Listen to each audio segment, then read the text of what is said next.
this thing, tell them, yeah, that's me. Tell them who bring the fire, say, yeah, that's me. Who make it flip, make it bang, ooh, yeah, that's me.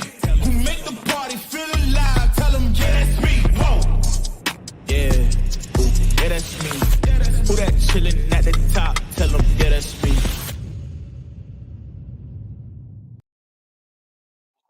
G'day everybody, hello and welcome to UC Capitals Live Sessions 2022, where you can get coached by the Caps. My name is Joe Gleason, very, very happy to be here to host our second session of UC Capitals Live Sessions 2022.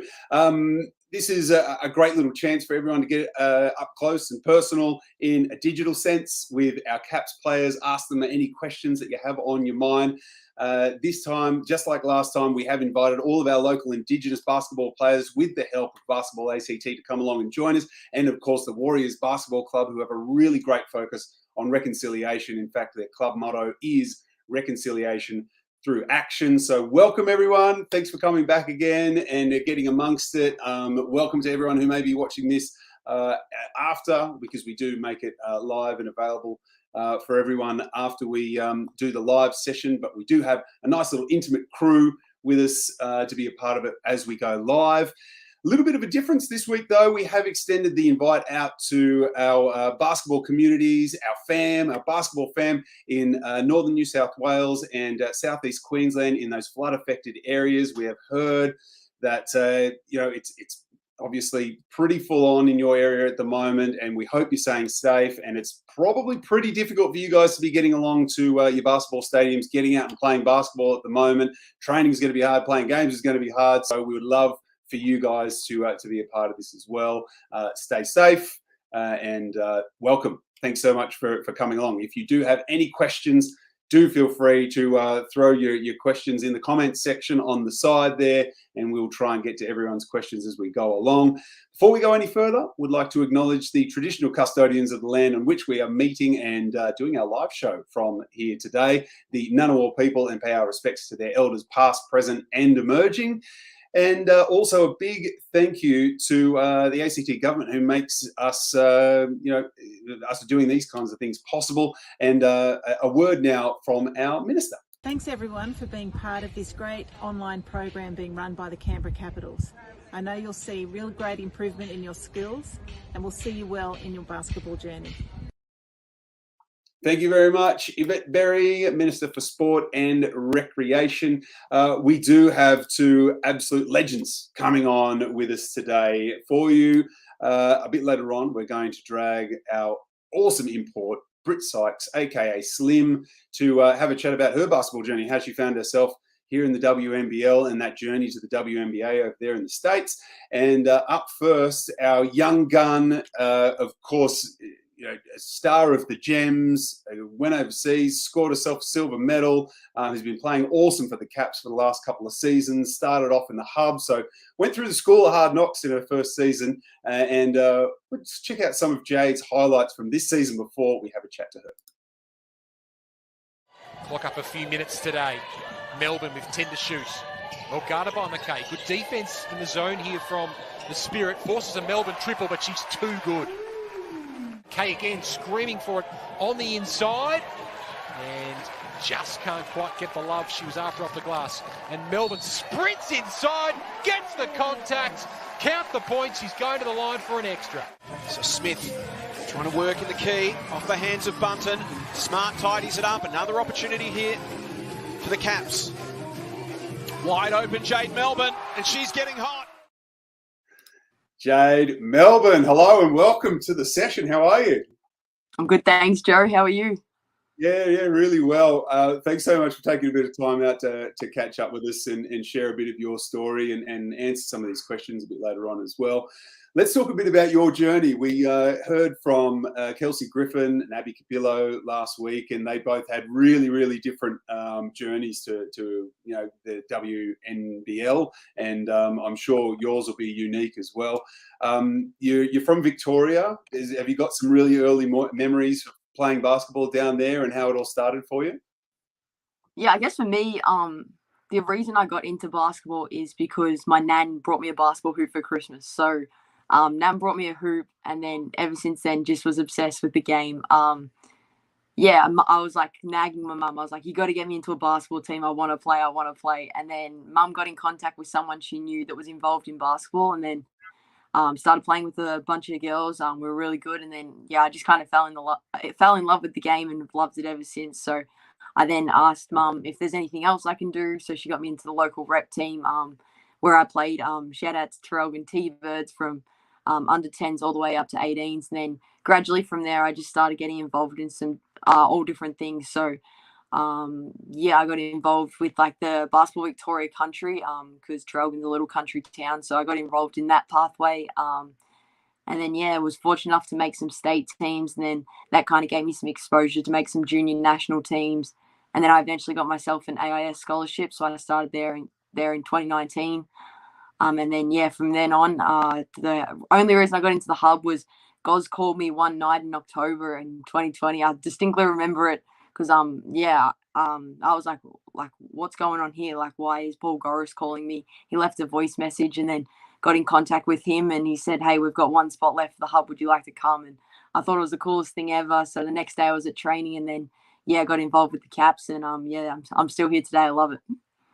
You make it sound simple, Jade, but I'm sure, getting into those rep sides to begin with, do you find that you're doing a bit more than your average basketball player at that age? Are you shooting around more on the weekends? Are you turning up to training early? Are you staying back late? Like, what are the things that get you that extra chance of getting into those spots? Yeah, so I think when I was in under 12s, under 14s is when I started to realize that, like, if I wanted to be any good, I kind of had to do a bit of extra stuff. So there was a few of us that would hang around after training, and just simple stuff like having shooting games after practice and that kind of thing, like just putting in like a little extra time to do that kind of stuff, I guess, kind of happened. And then, when I started to take it serious, I guess at under 14s, when I kind of realized, hey, I could probably pursue something here. I started playing well at a couple of junior championships and stuff like that. And that's when I kind of realized, well, if I want to take this serious, I'm going to have to put in some extra work kind of thing. So, I started like on Saturday mornings. We'd play Friday night, and then Saturday morning I'd get up and there was a bunch of us that wanted to do some extra things. And then I also realized that strength was a big part of the game. So I started off with like body weight workouts and stuff like that. So just like little things like that, you have to, sometimes you're all by yourself, and it can be frustrating at times, but I guess that's kind of what I realized I had to do to kind of get to that point. And then in your rep team, if you start to do that, you slowly realize the separation you can build on your opponents, I guess. And then, that's kind of how I got into Vic Country state sides and things like that. So you have to do a little bit of extra work outside, and actually a lot of extra work outside. But it's all part of the fun, I guess. And I really enjoy that stuff. Yeah, nice. It's a really good insight. When it came to sport, you seem like a fairly natural athlete. Like, were there other sports that you possibly could have played or could have taken your attention? I mean, thank goodness for Nan for getting you the basketball ring, but there are other sports that you could have lent towards? Yeah, so I was actually obsessed with AFL. So from ever since I was in prep all the way through to year 8, I always did AFL and basketball. So every night of the week was packed with either one. Like Friday nights, I would go to footy training and then go play my Friday night basketball game. And then Saturday mornings, I'd train in the morning and then like play footy on Sunday. So I always did crazy things like that. And I also enjoyed little athletics as well. I loved doing the 800 and the 1500. That was my event. So I always did heaps of sports. Like even at school, I wouldn't be sitting around at lunchtime. I'd always be participating in like the cricket game or the soccer game or whatever it was. It got to year 8, and that's when I made my first stateside. And for Victoria country, we only trained once a week, and that was on a Sunday, and it was anywhere in Victoria. So there was no possible way I could train for the state team and play footy at the same time. So mum and dad were like, "No, too much. You need to make a decision now." So it was a little bit tricky. I'm not going to lie, because I did enjoy both, but basketball always had that little edge on AFL. So glad I made the decision. It wasn't easy at the start. I do still love AFL to this day. I chose basketball, and I'm happy with that decision. Yeah, no, we're happy with that decision too, Jade. That's awesome. Thanks for giving us a bit of insight. We'll get your mate Slim on now to roast her about her journey to the WNBL. Goulding, the New Zealand international. Levy looking for a pathway through. Sykes says, get out of there. Of the Capitals, away to Ruth, to Sykes, swings it up top to Griffin. Their start for so long. Smart with the bounce pass, down low to Sykes. Little spin move, nice fade away. Busy, hands it off. Sykes switches onto heel. Oh, blocked by Sykes. The one and only Brittany Sykes, aka Slim. How you doing? What's going on, Joe? How are you? Very well. Hey, thanks for taking some time out to have a chat to us. Nice little highlight reel there. We love seeing those blocks in the WNBL, and something that we were excited to see, to be honest, before you came over. We heard the name Brittany Sykes. We saw that you were defensive in the all defensive team in the WNBA, and it's been awesome to have you here. Can you give us in a bit of a nutshell, walk us through that journey to the WNBA, because it must be quite different to Jade's journey. Do you have those early memories of basketball as well from back at home?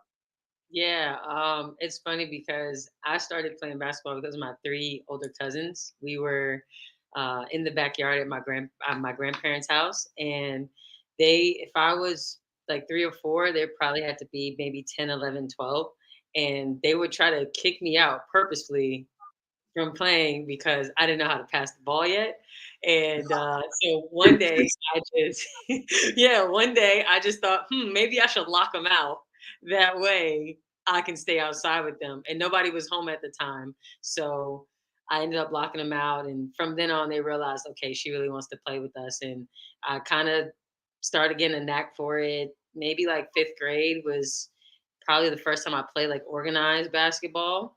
And then in the 6th grade, I was the only 6th grader to make my middle school team. And for the State's middle school is from 6th to 8th grade. Okay. And my mom didn't even know I was good until my uncle came to a game and told her about probably the end of my 8th grade season, was like, hey, your daughter's actually pretty good. You should probably get her to this high school. And, from then on, I went to Syracuse. And in my 5th year, I was very, very blessed to go 7th in the WNBA draft. I got to go home and celebrate with my family. So we're like watching on the screen, and I was the only name that you couldn't hear. Apparently the technicalities happened and my name got blurted out. So they're like, yeah, with the 7th pick, and it looked like they were just mouthing Brittany Sykes. So they're just screaming at the television going, wow, what did they say? I literally was telling everybody, like, be quiet, shut up, because I didn't know if they said my name or not. But at that point, I could read some good lips. So I was like, all right, they said my name. And then my highlights came up. So I was like, I could breathe. I mean. Hey, tell us a little bit about college ball, because that's something that Australians sometimes look at. They finish their high schooling here and maybe spend a bit of time over in the States seeing if they can play a bit of ball in college. Can you tell us a little bit about that, and if you think that's a really cool experience for an Australian kid to do? Yeah, for sure. I think college is, a huge part of the developmental phase when it comes to going into the pros. You kind of learn those things that you don't really get taught as a professional, because in those years, whether you spend 3 years to 5 years, I spent 5 years due to an injury. But those things some of the things that I learned, was perspective, how to just stay committed to the process, and realizing that you build those habits with working hard, how you eat, how you play, how you think, managing time, how to, develop time management was a big thing, because you're trying to juggle classes, study hall, scout, playing games late at night, getting up for 8 a.m. the next morning. Like no professor in college is going to be sorry for you that you had a game at 7:30. They're expecting you to be in class at 8 a.m. So it taught me a lot of hard knock lessons, but in a good way. You can make it as hard as you want for yourself or as easy as you want for yourself. And what was that transition then like after being in college to go to the WNBA? Was it a big difference? I would say competition-wise, it was a big difference, and you realize when you become a pro how to be a professional. You know, you have college where they tell you go to training, go get some shots up, go here, go there. In the pros, they literally tell you be there for the game. You know, so you have to learn. Okay, I want to go put some shots up. You have to reach out to those certain people or find a gym yourself. Okay, I want to figure out how can I defend this player? How can I be better than this player? You go watch film. No coach is really going to be on you like they were in college. In the pros, it's more you have to be proactive, hence pro. But you know, you have to be you have to be proactive with how you want to be a professional. It took me some time between my first and second year, but once you get it, you start to realize little nicks and knacks that make you you and how you separate from the rest of the pack. Wow, that's really interesting because I would have thought that the pros, it would have been more, spoon-fed, for want of a better term, to you than that. That's really interesting. Oh yeah, you have to learn how to eat yourself. Yeah, yeah. You've played all over the world. This is your first time to Australia. Tell us a little bit about those European comps and how do they stack up against sort of WNBL and WNBA? Well, I think the biggest difference is the time span. So when I came here, I had found out that the season is only about 4 or 5 months. In the European League, whether you're playing Euro Cup, regular division, or Euro League, your season can go anywhere between 8 to 9, even 10 months. Wow. Yeah. Yeah, and you're literally, if you're doing Euro Cup or Euro League, you're traveling everywhere around the country. I was actually blessed to play with the Euro League team in Spain, and I got to visit Poland. I believe where else did I get to visit? Italy. I went to Italy, and it's amazing. You get to see all these different cultures, all these different countries, try these different foods, and then just the time span. You play at least 1 or 2 games a week, depending on what league you're in. But most leagues play at least one game a week. But majority of them play about 2 games. And here you play one, or you could play two, depending on where you go. But everything is pretty, compact here. Whereas in Europe, everything is kind of spread out because they have so many months to prepare, for such a long season. Yeah, wow. Something that you were telling me earlier, and you might be able to relate to what some of our guests will be going through right now with the floods. That you actually went through a flood when you were over in Europe and saw one of the stadiums get pretty badly damaged. Yeah, it was in Girona, Spain. Their Coliseum is called Fotojao, and I had just recently traded over into Turkey. And a couple days later, I see pictures on Instagram about their arena being flooded, and it's kind of like Coliseum built. So the chairs are above the stadium, and you could see pictures of the GMs putting sneakers and basketballs and anything they can grab and putting them in the basketball holder carts and pushing it through the water because it was just completely flooded over. Locker rooms were damaged, offices were damaged. It was sad. I felt really bad, and it was just one of those things where you would have never thought it happened until it did. Yeah. So our thoughts are with everyone who's going through that kind of thing at the moment as well. Anyone who's tuning in, Slims, thanks so much for giving us a bit of an insight into your journey. That was really, really cool. But now it is time to answer some questions and put these guys under some pressure.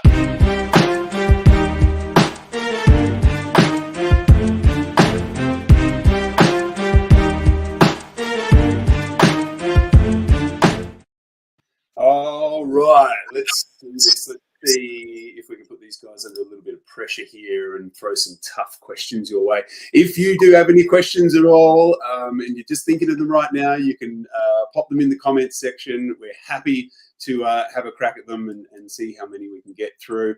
Thank you again from Oliver. We'll roll through some of the questions that he's put into the comment section from the Warriors. Let's throw this one up to get us started. From the Warriors under 19s girls, how do you bounce back when you aren't on your game? Let's start with you, Jade. I mean, never had a slump in your life, let's be honest. But if you're ever feeling a little bit off your game, what's your go-to? Yeah, I guess yeah, sometimes obviously bad games happen. Like it's part of the game, really.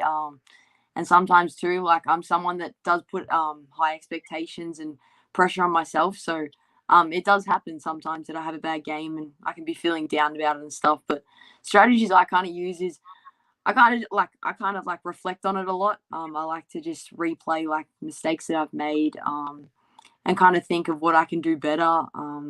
Yeah, but I also like as soon as I go to bed and wake up the next morning, like you just got to think of it as the next day. You know, that game's in the past now. All you can do is learn on it. You can watch film, you can do all that kind of stuff. And then yeah, just improve on it to the next time. You know, just get in. Like if you had a bad shooting night, go get some extra shots up. If it was something with your passing, go do some extra work on that. But I think yeah, you can't think about it too much, and you just got to focus on the next play kind of thing.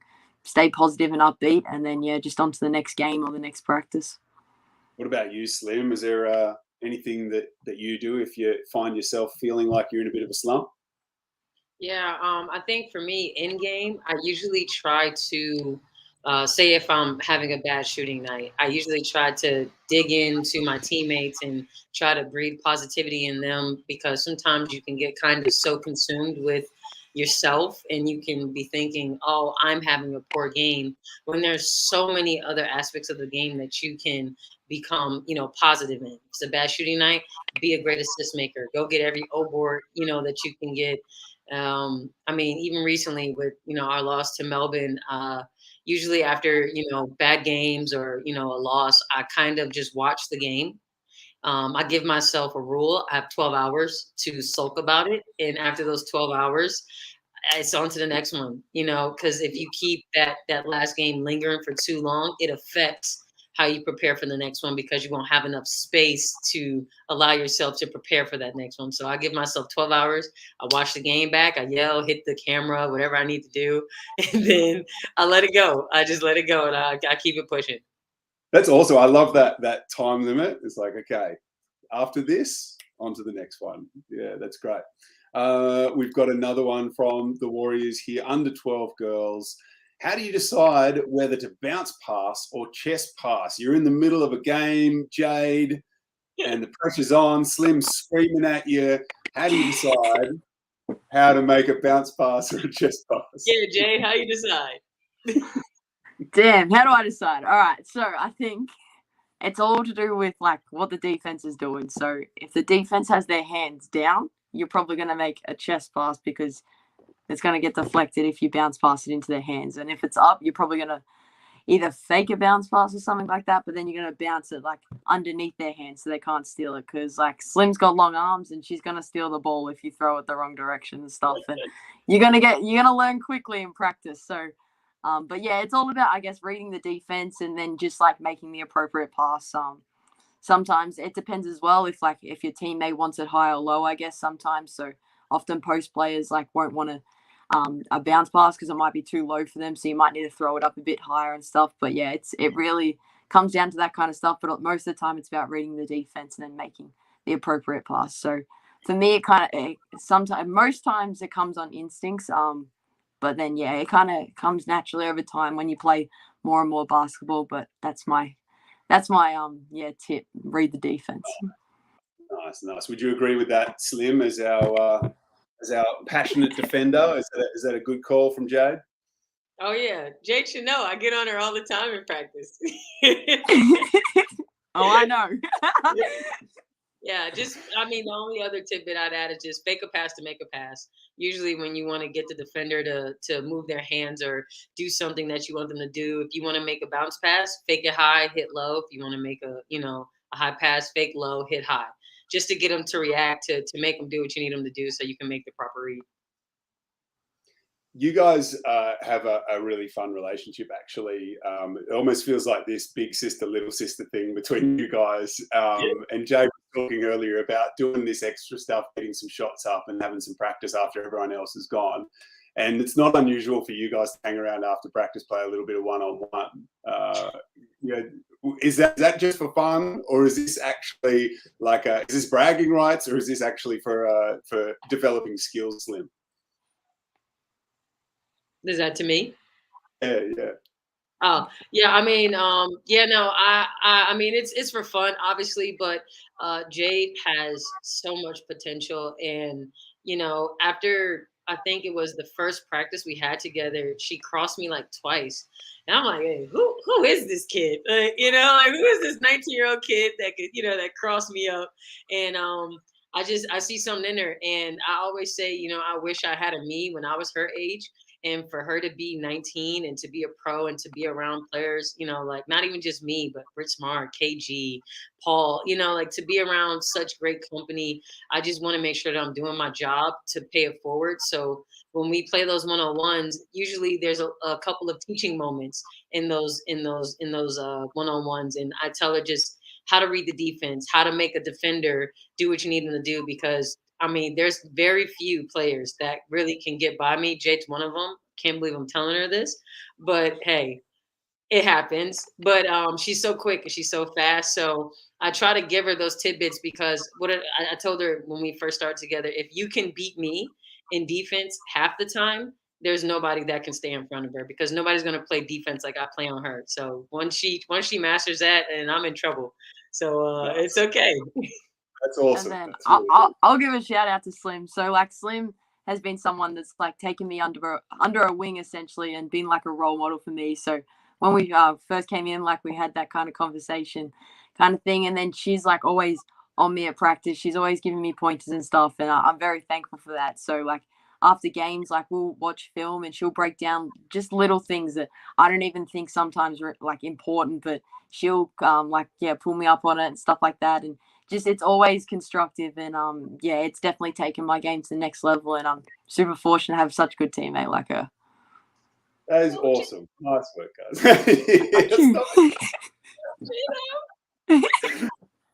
Hey, another question now from the coaches from the Warriors Club. What is a good offense suitable for under 14s or under 16s players? Something that's a good sort of starting point, I guess, guys. What's something that you would have learned as a young'un that you think is a good one to starting out with? Jade, have you got any thoughts on this one? I don't know. I guess under 14s that's kind of when you can first kind of introduce set offenses and stuff. You're not just running up and down the court and just throwing up a shot, or it's not just steal like layup kind of thing. So I guess anything like that's probably a time where you probably won't want to get too in depth, because you don't want to just set up an offense where it's now just every time it's a ball screen, or you just get so stagnant in something that kids kind of forget how to play basketball and stuff. But I guess anything that, like might have one ball screen in it, or a lot of plays that people get into the key, and then it's introducing concepts like find the kick out, find the extra pass, repenetrate and stuff like that. So I guess there wouldn't be a particular offense I'd call, but just continuing to like introduce concepts and stuff so kids can build their IQs at that kind of young age. What about you, Slim? What do you reckon? Is there anything that you would be leaning towards at sort of that younger age groups? Yeah, I think anything that promotes movement with and without the ball. So motion offenses, motion concepts, flex, it's like a undeniable staple. Anything where if you have like a two guarded side, the top guard cuts through, the bottom guard comes, gets a handoff, gets into a pick and roll. That big who sets the pick and roll dives, the opposite big rises. And these are like basic, like pointers in an offense, and you just continue it. It's just a continuous motion. Or when you have flex, you set the screen, and out of that, you kind of open the door for 14s and 16s to start to think the game of basketball, not so much wait for a coach to call a play, but to come down in transition, run the motion offense. Oh, my player's overplaying me. Let me backdoor. Okay, my player's staying with me. Let me screen my player. Simple things like that I think would work perfect for 14 and 16-year-olds in that development stage of their career. My basketball IQ coming up was really, really terrible, and they would try and get me to do plays, and I would just run through the motions, and I would just go to where I was told to go and never think about why I was doing that. or why I was doing this screen. It was just, I didn't want to get yelled at by the coach. So I tried to do it all perfectly and never thought about it. So yeah, just actually raising that basketball IQ, not just moving around for the sake of moving is a good call, Slim. So if people want to check it out, Google flex and motion offense. Is that right, Slim? Motion offenses, yeah. Go and check them out. Read more about it. Don't just move to the spots like I did. Another one from this might be a tough one. Can you talk us through some of your baseline or out of bounds strategies on offense and defense after an opponent scores? So let's focus on that defense, offense side. So opponents just scored. You've got the ball on the baseline. What are we looking to do? What's a successful play that we want to do to increase our chances of getting that ball up the other end? I think a pretty simple staple. I look for two things. If a team is pressing, have a guard take it out. If the team isn't pressing and they're kind of shadowing like we do, I would probably have a post take it out, have a guard to guard stack on the free throw line, and then I would just screen and have both guards go opposite directions, so that way we can see which way they're defending. And I would always say to have somebody as a I don't know what to call them, but to have like a safety at the half court line, so just in case we need somebody to come and get the ball at half court, because most times than not the 5 player is gonna stay back at the basket. So usually you want to have your 5 player in the middle, in the half court. That way they can just get it. Now the guard can come get a handoff. Now we're on to the races for a score. Yeah, nice one. Jade, do you mind being the person passing it in from the baseline, or do you want to be that person getting that ball? I don't mind. I mean, sometimes if it's close, there's a lot of pressure on that person passing it in. But yeah, I mean, I would probably prefer to get it inbounds, I think. Then it's a matter of, you're going to make a decision. But I guess once you've caught it, it's just a matter of making the right pass. So a lot of the times, if they're pressing, you might get the person who's guarding the inbound, like, come and double team you. And if you're in a corner, you could be in a tricky situation. But it's just about making the right pass, making sure your teammates are open. And then making the right decision. But making sure looking after the ball is important. And then not dribbling it too much and trying to get it up the court as fast as you can, and then slowing it down if you have to get an offense, or if you've got a numbers advantage, making the most of it. But inbound, I don't mind, but just make sure you don't turn it over and be careful with the ball. Yeah, nice, good tips. Important. Hey, here's a cool one. From the Warriors side as well. I'm an under 12 player. Can you tell us how to set a screen? But I'm going to throw an extra word in here.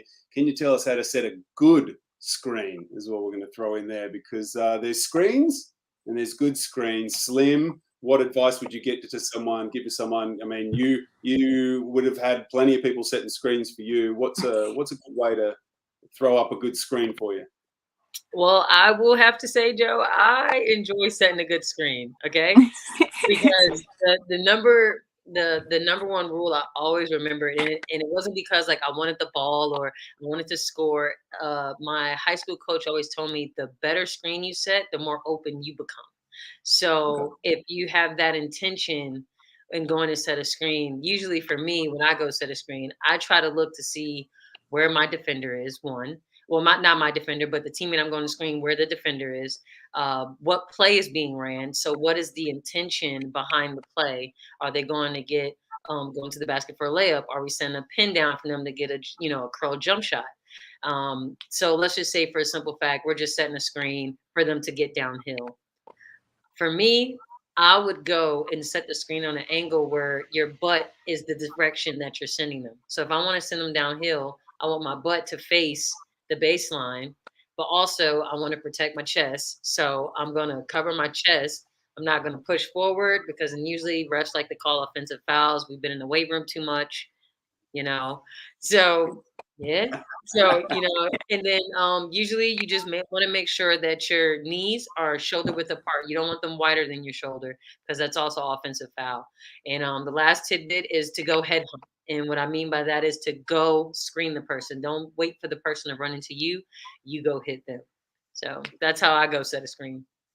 Nice. And Jade, to you as a follow-up, I guess, question for this one, what's a really good way to make sure that as the person with the ball, you're using that screen effectively? If someone set a really good screen, how do you use it properly? Yeah, I think one of the most important things is setting up your player before you use the screen. So if you want to use the screen, like throw a jab step or like potentially take one dribble the opposite direction, like make out like you're not using the screen, so then you can bait your player into going the other direction.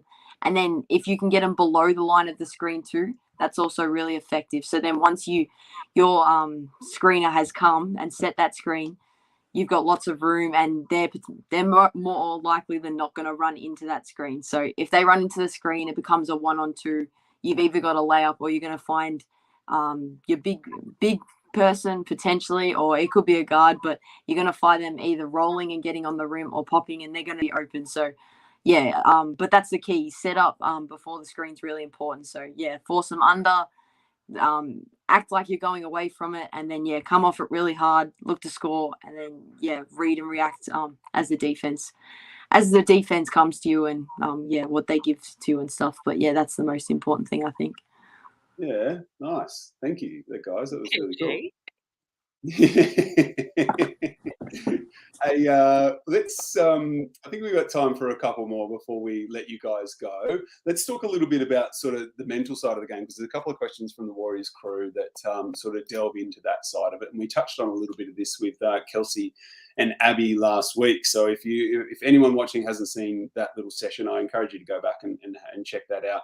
From the under 19s. Oh, sorry, that's not the one I wanted. We did do that one. I was like, I think we've answered that. What techniques do you do to mentally prepare yourself? Again, from the under 19s crew. Slim, I guess we could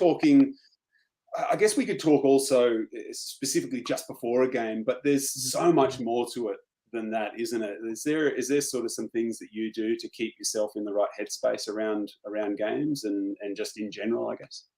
Yeah, well, for sure around games, I like to keep kind of the same routine. Before I was really superstitious in high school, and then I realized that I had to pick things that were in my control, because a lot of things that I tried to make superstitions were kind of things that I didn't have under my control. So for me, I listen to the same playlist when I warm up. I get to the gym 2 hours before. I listen to the same songs. I don't care how old they are. It just kind of mentally puts me in that space, and it connects. You hear the same songs, so your brain starts to tell your body, "Hey, I think there's a game happening today." So now my body is starting to memorize, okay, this is what we do when we hear this playlist. And then afterwards, I usually go upstairs. Before games, I actually read my Bible, just to, just put my mental space in a calm state. I'm not really thinking of anything else. I give thanks. And then when I go to the gym, I work out, I play. And then after the game, I usually just try to do nothing, just to calm down. Because after a game, your adrenaline's going for about 2 to 3 more hours after the game. So just to prepare myself, especially when not so much in the WNBL, but in the WNBA, we usually have games every other day, depending on, your season. And you kind of have to learn how to reset, reprogram. So to have that routine every game, to know, okay, this is a game day. This is not a game day. This is a game day. This is not a game day. It's really, really important for me. And to be able to just detach from basketball, I think that's my mental preparation when it comes to away from the game. Just talking to my therapist, being able to express my feelings and try to understand why I felt the way I felt in a situation. Because in that moment, you kind of don't have the time to decipher why you are feeling the way you are. So for me to be able to talk to my therapist, it helps heaps to understand why I'm making the decisions that I'm making, and also why I'm feeling the way I'm feeling when things happen. Yeah, it's great. It's great to have that outlet, and you have quite a strong faith. It's does that play a fairly significant role in around your sporting life, not only your personal life? Yeah, for sure. I mean, I've been through some pretty wicked injuries. And the only thing, I mean, I had family, obviously, but the biggest thing I had to fall back on was my faith.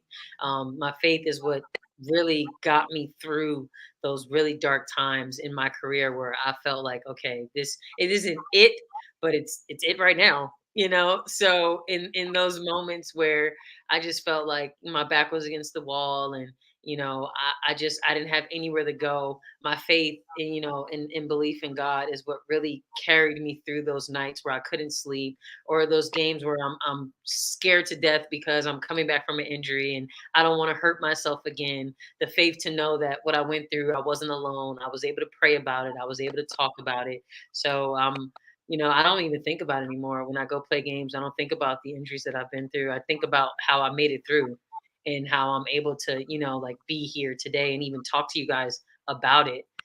So it's faith is a huge part for me. I have like these two tattoos on my wrist. One that says "Let go, let God," and then the other one is Philippians 4:13. I could do all things with Christ that strengthens me. So whenever I get too hard on myself in the game, I usually just click both my wrists and I'm like, "Come on, just let it go. Like you got it. You good." That's awesome. Oh, thanks for sharing that, Slim. That's so cool. Jade, your the mental side of the game for you. How do you sort of stay focused and stay on task? Yeah, I think for me, like on game day, I'm still young, so I'm still trying to kind of figure out my game day routine. I kind of think I get close to every game and I try new things. So I'm still a little bit of trial and error for me, but I guess for me mentally, about like like 2 hours, 2.5 hours before tip off, I often write down like some scout notes in my diary. So just like different things that I have to remember for that game. So, there might be 3 players on the scout sheet that like I've been told I'm guarding. So I might write a few extra things down on them. If there's screen coverages that we're doing that game, I make sure I get them down just so I like mentally prepare myself for those kind of things because they're really important and those kind of things can either win and lose you a game in some cases. So I kind of lock into that. And then for me, like if I start thinking too much about things, like I start to like, I don't know, kind of put too much pressure on myself. So I kind of try to keep it light on game day, like have a joke with some of my teammates. But I guess when I start shooting, I often do the same thing because that mentally prepares myself. So, I like start in the key and then slowly make my way out to the 3 and then I don't know, like do some game type shots and stuff. So that kind of gets me in the zone a bit. And then yeah, after games, as you do, you kind of stay awake. You're always just thinking about different things. So I try and not do much.